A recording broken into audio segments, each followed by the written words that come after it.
వెల్దుర్తి మండలం ఉప్పులింగాపూర్ గ్రామం శిశు విక్రయాలకు అడ్డాగా మారిందని ఆరోపణలు కలకలం రేపుతున్నాయి. గ్రామంలో ఇటీవల 2 శిశు విక్రయాల ఘటనలు వెలుగులోకి రావడంతో స్థానికులు ఆందోళన వ్యక్తం చేస్తున్నారు.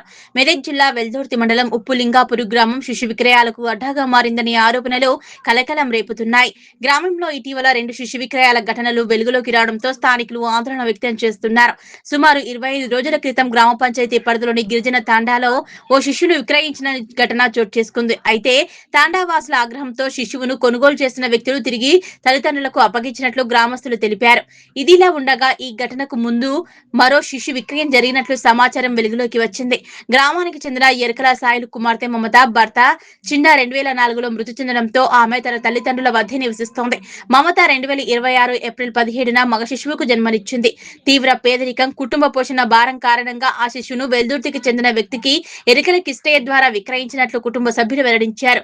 విషయం తెలుసుకున్న ఐసీడీఎస్ సిబ్బంది, అంగన్వాడీ టీచర్లు, పోలీసులు, చైల్డ్ వెల్ఫేర్ అధికారులు గ్రామానికి చేరుకుని విచారణ చేపట్టారు. బాలల సంరక్షణ బాధ్యత కలిగిన అధికారులు శిశు విక్రయాలు జరిగిన తర్వాత మాత్రమే స్పందిస్తున్నారని గ్రామస్తులు ఆరోపిస్తున్నారు. శిశు విక్రయాల వంటి ఘటనలపై ప్రభుత్వం కఠిన చర్యలు తీసుకుని బాధ్యులను శిక్షించాలని డిమాండ్ చేస్తున్నారు. ఈ విచారణలో బాలల సంరక్షణ అధికారి శంకర్ గౌడ్, పోలీసులు, ఐసీడీఎస్ అధికారులు, అంగన్వాడీ సిబ్బంది పాల్గొన్నారు. గుడ్ ఆఫ్టర్నూన్ అండి. నా పేరు శంకర్ గౌడ్. నేను women and child welfare department జిల్లా బాలల పరిరక్షణ విభాగంలో పనిచేస్తున్నాము.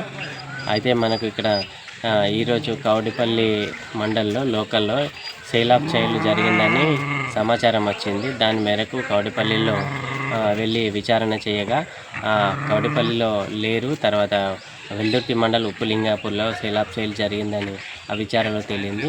ఇట్టి విచారణ మేరకు ఉప్పులింగాపూర్ గ్రామానికి వెళ్ళి విచారణ చేయగా అక్కడ మదర్ను తర్వాత చుట్టుపక్కల వారిని తెలుసుకున్న విషయం ఏమిటి అనగా నిజంగానే అమ్మాయిని సేల్ ఆఫ్ జరిగిందని తెలిసింది.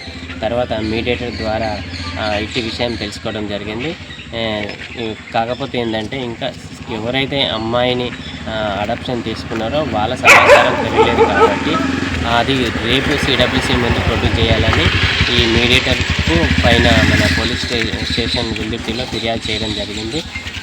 ఫర్దర్ సిడబ్ల్యూసీ ఆర్డర్ మేరకు ఎవరెవరిపైన ఎఫ్ఐఆర్ చేయాలనో అది సిడబ్ల్యూసీ ఆర్డర్ ప్రకారం తెలిసిన తర్వాత వారిపైన ఎఫ్ఐఆర్ చేస్తామని తెలియజేస్తున్నాము. Thank you.